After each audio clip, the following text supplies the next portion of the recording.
Hello, everybody. We're here with Bobby, otherwise known as Susan Reynolds Burrows. And today is August 15th, 2019. We're going to do a series of interviews with Bobby over the next couple of weeks to talk about her life and times, stories of her family history, and other things. I want you to know I'm here under protest. When I was a kid, my cousin and I always said we were going to do this with our grandmother, and we never did, and we regretted that. And so the opportunity presented itself, and here we are. So I'm going to ask her a few questions, and she's going to jump in here and there with stories, and away we go. First thing I want to start off with is, who's the oldest relative that you ever met? Direct relative. Should we get a first? I guess my parents. Well, you met Pop-Pop's mother.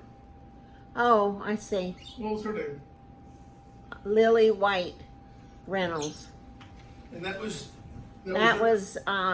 my father's mother.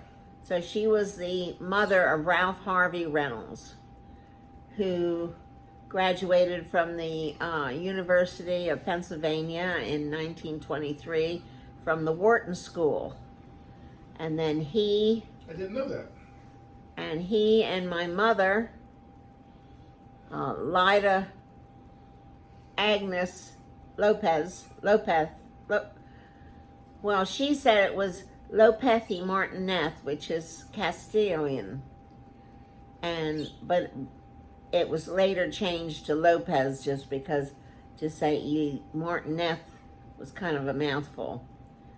And so then she and Daddy married 2 days after his graduation, and they eloped to... What year do you think that was? 1923.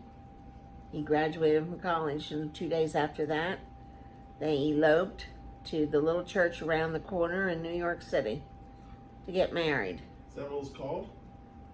I believe so. The little church around the corner? I think so. And somewhere in all those papers that everybody wants me to just throw out, I have a pamphlet from the little church around the corner. And that's Presbyterian or just Christian? Or I think it's just Christian. I don't know. I don't remember. So Daddy came from Roxbury, New York, and Mother came from Philadelphia. And her mother had tuberculosis, and also her mother. So 2 generations of women died of tuberculosis, and Mother was the 3rd generation, and somehow or other she never caught it. And I think perhaps when her mother, Blanche Stark, Blanche Stark, I'm mixed up now, I'm thinking about trying to get her maiden name in there, but anyway, did they smoke? No. I thought I've seen a lot of people get Oh, that. well, her father, I think, smoked cigars, but he worked for the Pennsylvania Railroad. But Mother would go to Saranac Lake and to Arizona with her mother to have the cure for tuberculosis. So whether that had any influence on the fact that she never caught the disease, I don't know or not, but they took her with them when they went there in hopefulness of preventing her from getting it, which something worked anyway.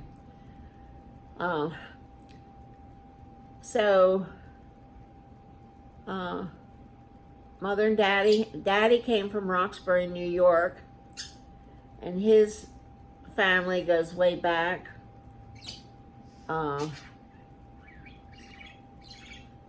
he used to say that he was Holland Dutch, but I think there was some Scottish in there and some English.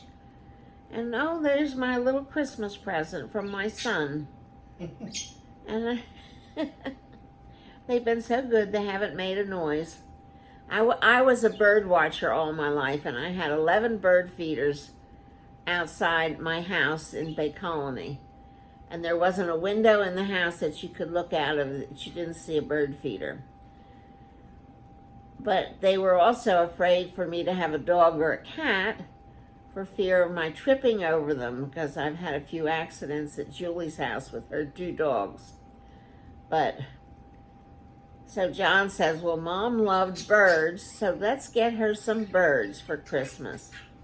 So I now have 2 parakeet in a cage, captive. It's like they're in jail for life. And some people say they live to be 15 years old. So guess who's going to get them back when I die? John and Zena will get the birds back. And they cause a lot of feathers on the floor. And the cage is very hard to clean. And they wake me up in the morning. And when I watch TV at night, I keep turning the TV volume higher and higher in order to hear the show over there scolding. But it is kind of nice when I've been out for the evening and I come in and the house is all, my apartment is all dark. And so I go right over and talk to them, and they talk back or scold me for being out. I don't know what it is, but anyway. And I'm sitting here looking out my balcony. So what did the pop-up do when he got out of college? Oh. He started an insurance business, which turned out to be R.H. Reynolds Insurance Agency, and I believe he sold every kind of insurance there was. And his office was at 1500 Walnut Street, Philadelphia. And it was later, in his later years, he moved his office out to Bryn Mawr on the main line of Philadelphia. And it was there that he brought in a partner to take over the business when he retired. But he never retired until the year that he died. But he loved going to the office every day. Mother said that he goes to the office to go out to lunch with the men, and but he had a nice office, beautiful big building in Bryn Mawr. I went there. And John just piped in that he went there in case you heard it.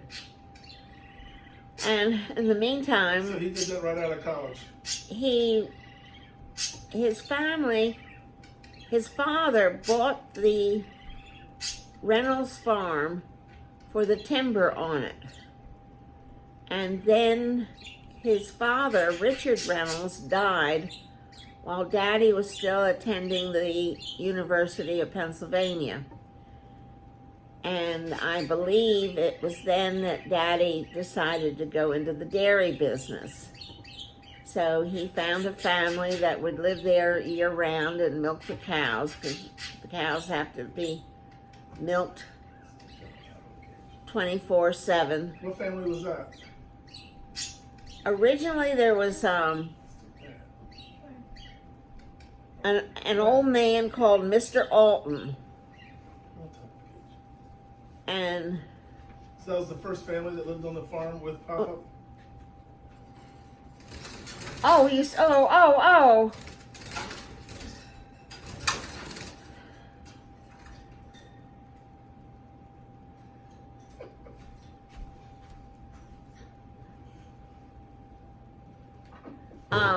The only one that I remember was Mr. Alton, and there was a housekeeper called Mary Chesapeake, and she had a daughter my sister's age. My sister was Jane Jane Marion DeMond Reynolds. And she and Wilma were the same age, so the two of them played a lot on the farm and did things, all kinds of things together. Where did the Marion come from? I have no idea. I never knew she had 4 names. Yeah, she always did.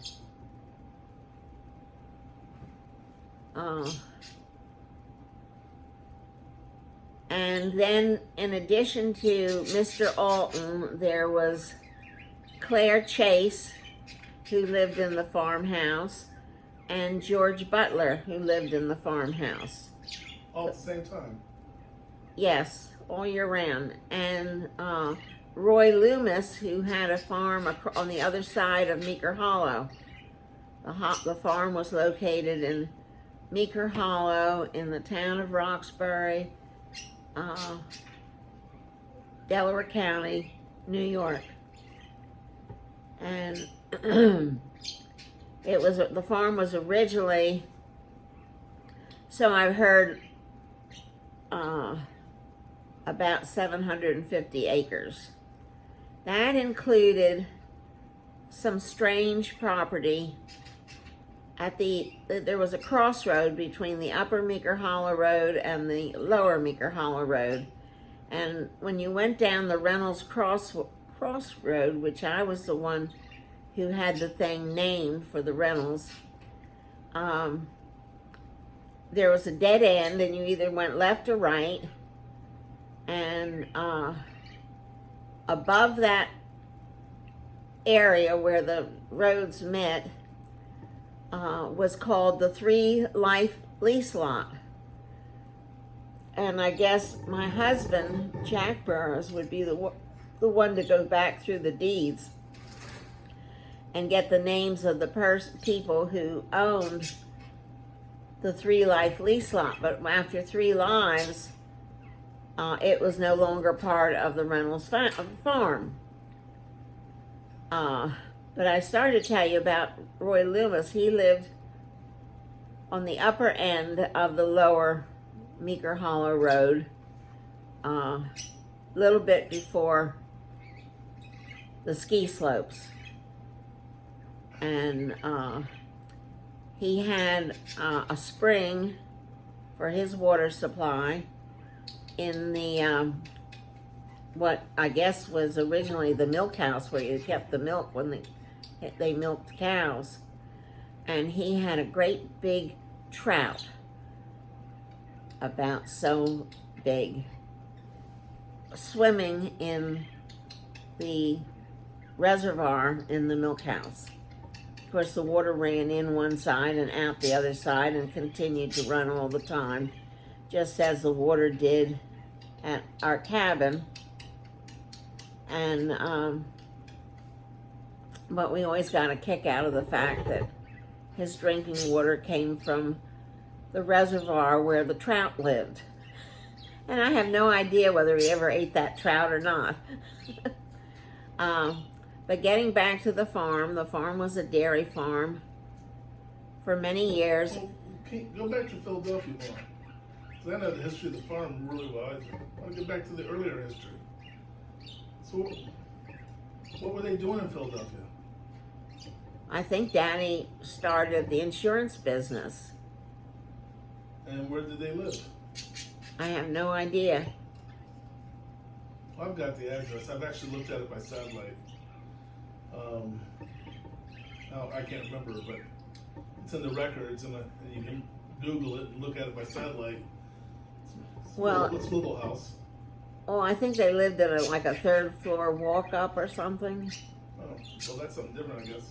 Oh, I don't know. But most of the houses in Philadelphia were turned around into, they were lovely homes for one family, but then they were changed to, 3, 4, 5, 6 families in one house. What house were you born in? Was who born in? You. I was born in Presbyterian Hospital. Which house were they living in? They lived in a house in Ardmore, which I don't remember because they moved out of that house to Norbrook Park, where I was raised along with my sister, Jane, and that was in the town of Narberth on the main line of Philadelphia. So how old were you when you moved to that house? About 2. So Jane was Jane born was- at the other house? Or it was... I don't know. Well, she's older than 2 years older than you, so... Oh yeah, so she was 8. So she lived in Ardmore. Yes.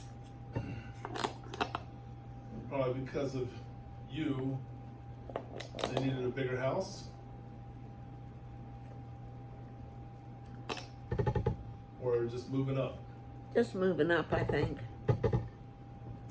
Tell about Norbrook Park. Norbrook Park was, it had a road around it that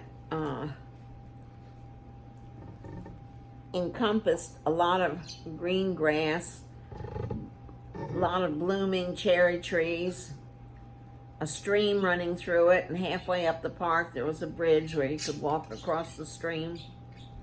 A circular road, and the park was inside the road with the stream, and a row of houses around the entire outside of the... Yeah, the houses were all on the outside of the road, And your sister had a house there? facing into the park. No, she lived on Wendy Road in Havertown before she moved to Norbrook Park. But she always wanted to live in Norbrook Park. And so a house finally came up for sale, and she and her husband, Jim Schaffner. Actually, it was James Clark Schaffner bought the house in the park. So that was your parents' home your entire life? My life, yes, was in Norbrook Park. Where did you go to preschool or elementary school? Narberth Public School. For kindergarten. They didn't have preschool back then. You walked there, take a bus? Walked. How far away?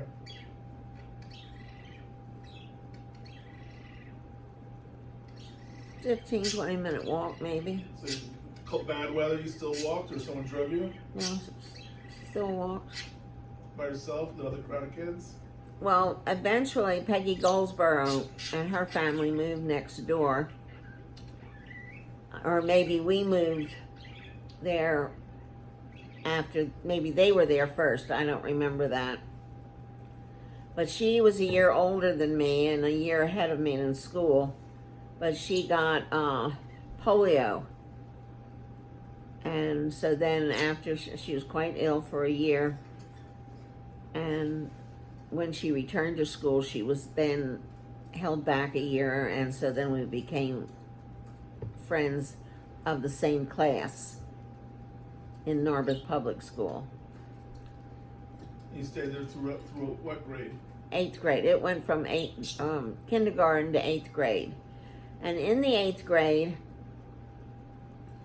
at the end of, in the spring, late spring of the 8th grade, they had what was called a sports court put on an exhibition at a field, big field, down near the entrance to the park where Mother and Daddy lived. It's a great big baseball park and basketball courts and things like that. The playground that I'm aware of. Yeah, and there was a big playground. And, but the sports court, there were 6 boys and 6 girls, or maybe it was 8, I don't remember that now. And we were elected by the student body. And I was one of the girls that was elected to be in the sports court. Of course, there was a king and queen. Jack Bonner was the king and Jill Morrill was the queen. And we put on an exhibition of exercises to music, which was pretty neat. It was a really exciting thing, and then there were games all day and competitions and this, that, and everything else all day at that sports day. But that was really a big deal to be elected into the sports court. Then from Narberth Public School, we joined another school, Ardmore Junior High School, which was 7th, 8th, and 9th. But we, the people from Narberth School, only went there for the 9th grade. Their foot's hitting the pole. Only went there for the 9th grade. And then for 10th grade, 10th, 11th, and 12th, went to Lower Merion Senior High School. So a lot of schools merged into Lower Merion, which was quite a big high school. And I graduated from there in 1954. Were you doing any sports teams? Hockey and basketball, field hockey and basketball. Were any good? Basketball was my best, always. And of course, back then, the women played basketball at half court, and 3 were forwards and 3 were guards, and there was a line across the center of the court, and neither of these 3 could cross over that line. Entirely different from today, and not as interesting to watch, but we didn't know about the way it is today back then when we were confined to half-court basketball. And I remember being on the teams, and the school buses would take the team to different schools and play them. And as I say, basketball was always my favorite and the one that I excelled in the most. So then there was senior high school at Lower Merion, and then from there college. Did you play sports in elementary school? The sports, and also I was a cheerleader. I think we started in 6th or 7th grade for school sports and cheerleading. Oh, that's something I never knew about. And I was a cheerleader? You have a photo? Yeah, someplace. That would be a funny photo to see. I think they were all group pictures.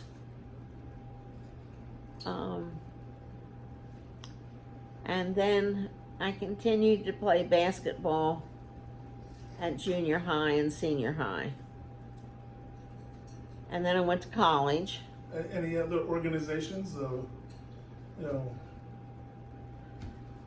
in school? I'd have to get my yearbook out and see what I can remember Future Teachers of America, and... You wanted to be a teacher in high school? No, it was just something to join, I think. I really can't recall. Boyfriends? Well, I attended First Presbyterian Church of Philadelphia at 21st and Walnut Street in the city of Philadelphia. Is that the one that I've been to? Yes. And both of my children, John and Julie, were baptized there. You said one of your schools were on Walnut Street. No, that was Daddy's first office in the city. Same street as the church? It was at 1500 Walnut, and the church was at 21st and Walnut. Huh.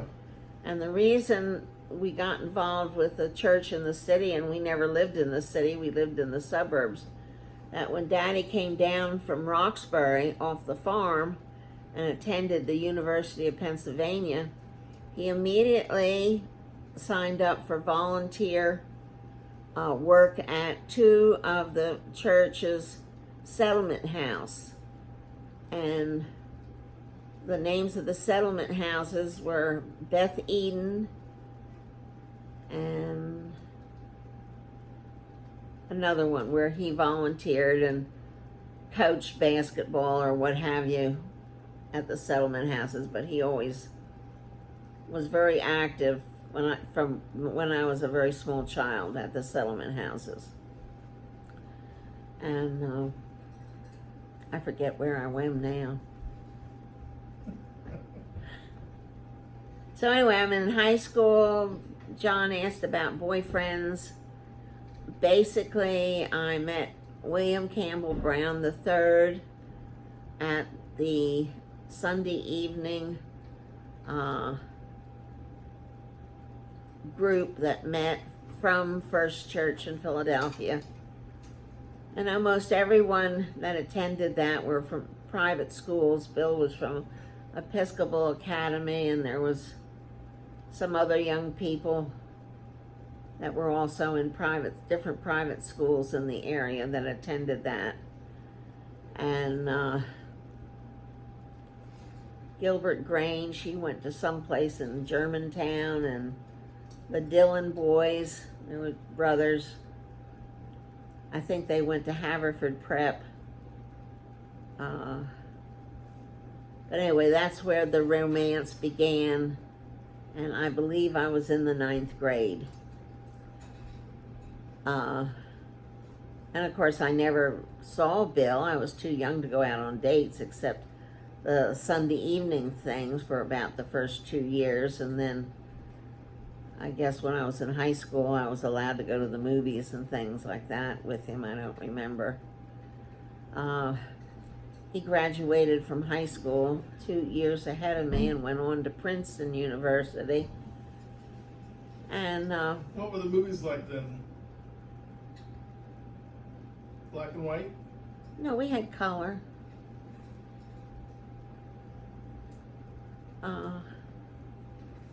So anyway, I graduated from college somewhere around my sophomore year in college. Bill Brown and I said goodbye, and then I started dating a lot of different people. Skip Miller from Lehigh University, Vince DeFrancisco from the University of Pennsylvania, Richard Warren Lamy from Stroudsburg, where I was attending college. And somehow or other, I kept them all separate from one another. None of them knew about each other. And I thought that was a lot of fun. I had to juggle quite a few things in order, because lots of times the spring house parties would fall on the same weekend. And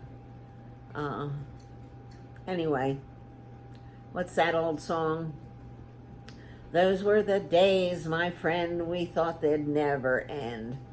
And a lot of fun. Not like today. No, my generation didn't have the pressures of young kids today that have with drugs and sex and what have you. We were just good boys and girls. And the boys knew which of us were on the good side, and they knew which ones were not. And the two never mixed. So you went off to East Stroudsburg. Yes, East Stroudsburg State Teachers College. Now East Stroudsburg University. You lived in a dorm? Yes, I lived in a dorm all 4 years. There was no living off campus then unless you lived in the town, and we're a townie. Who was your roommate? Carol Sue Underwood, and she was my roommate for 3 years. And she was a terrific athlete on many teams, and very popular because of her sports ability. However, she was gay. And I did not find out that she was gay until my junior year. And I was the perfect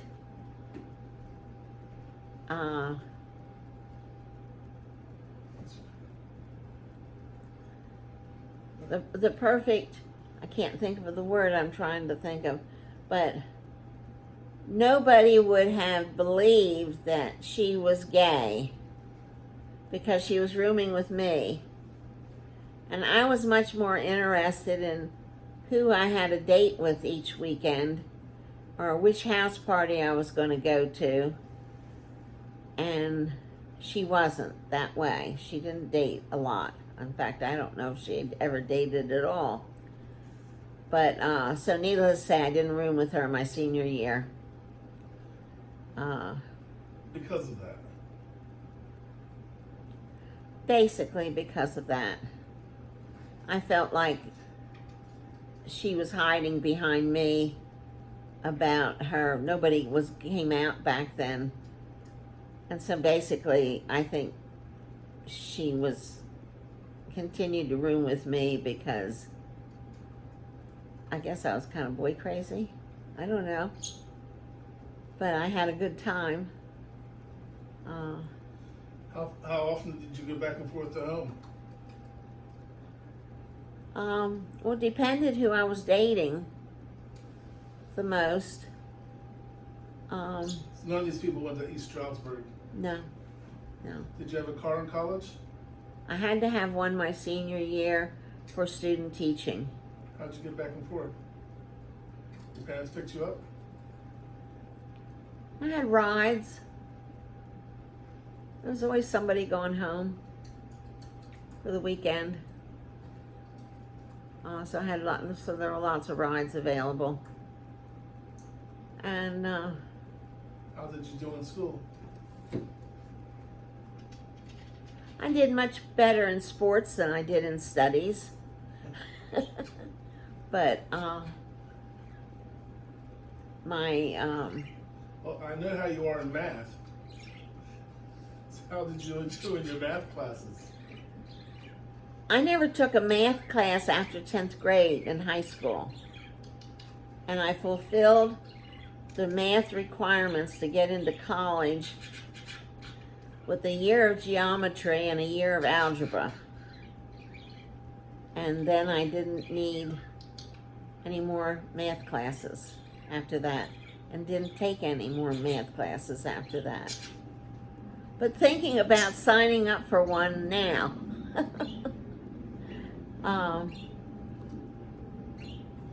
What was your sister doing during all this time?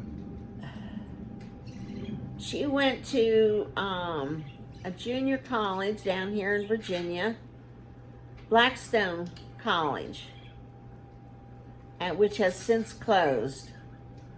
I think it was an all-girls school, and I believe it was near Camp Pickett. And every now and then the school had dances, and certain people were invited from Camp Pickett to come to the girls' dances, I think. I visited there once while Jane was there. I have some pictures of Jane and I on campus. I remember it was a pretty campus. And she had the biggest closet in her bedroom you ever could imagine. And they had very strict rules, as did I at East Stroudsburg. And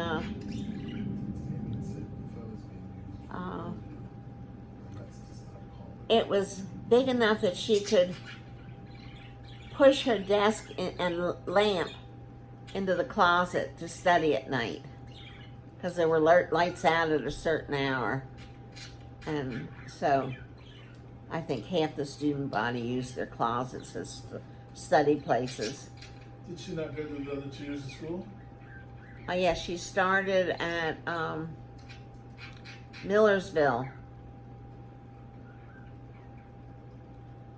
I think. For the first 2 years or after the first 2 years? After the first 2 years. Did she not finish?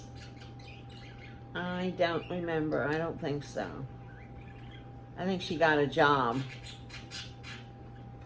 and she was more interested in that than... When did she meet Uncle Jim? At church, First Presbyterian Church in downtown Philadelphia. as I met Bill Brown. And I was, with her being 8 years older than I really wasn't that interested in her love life before she met Jim. 8 years difference. I thought it was 6. 8.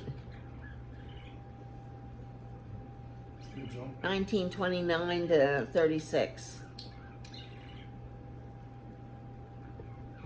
And her husband, James Clark Schaffner, was very intelligent. And every now and then, I don't know what, I know he worked for RCA, and he made some very important industrial thing for submarines. And he also was involved in putting the,